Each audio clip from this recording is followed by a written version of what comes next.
সবাইকে কাঁদিয়ে না ফেরার দেশে চলে গেল অভিনেত্রী দেবশ্রী রায়। টেলিপাড়ায় শোকের ছায়া।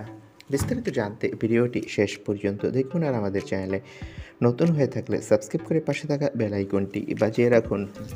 এককালে দাপুটের সাথে অভিনয় করেছে অভিনেত্রী দেবশ্রী রয়। তাকে কলকাতার রসগোল্লা বলা হতো এক সময়। কলকাতার রসগোল্লা গানে তিনি তুমুল জনপ্রিয়তা পেয়েছে। ৬০ বছর বয়স হয়েছে দেবশ্রী রায়ের, তারপরও জনপ্রিয়তায় একটুও ভাটা পড়েনি। তিনি তা প্রমাণ করেছেন সর্বজয়া ধারাবাহিকের মাধ্যমে। সর্বজয়া ধারাবাহিকে দুর্দান্ত অভিনয় করে তিনি জানান দিয়েছেন তিনি এখনও ফুরিয়ে যাননি। ১৯৬৮ সালে রসগোল্লা আবিষ্কার করেছিলেন নবীনচন্দ্র দাস।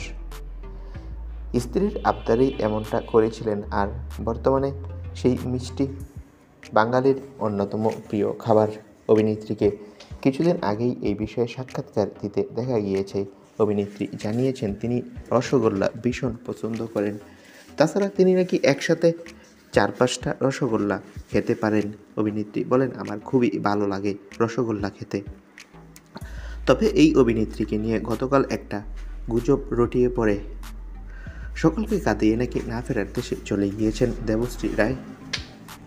আর এই প্রসঙ্গে অনেক সোশ্যাল মিডিয়ায় অনেক কিছু লেখা হয়, তবে আমরা খোঁজ নিয়ে জানতে পেরেছি অভিনেত্রী দেবশ্রী রায় সম্পূর্ণ সুস্থ রয়েছে, তার কিছুই হয়নি। একটা কুচক্রী মহল তার নামে বিভিন্ন গুজব ছড়ায়। বন্ধুরা, আপনারা এসব গুজব থেকে বিরত থাকবেন।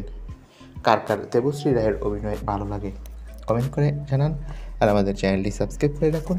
ভিডিওটি দেখার জন্য ধন্যবাদ।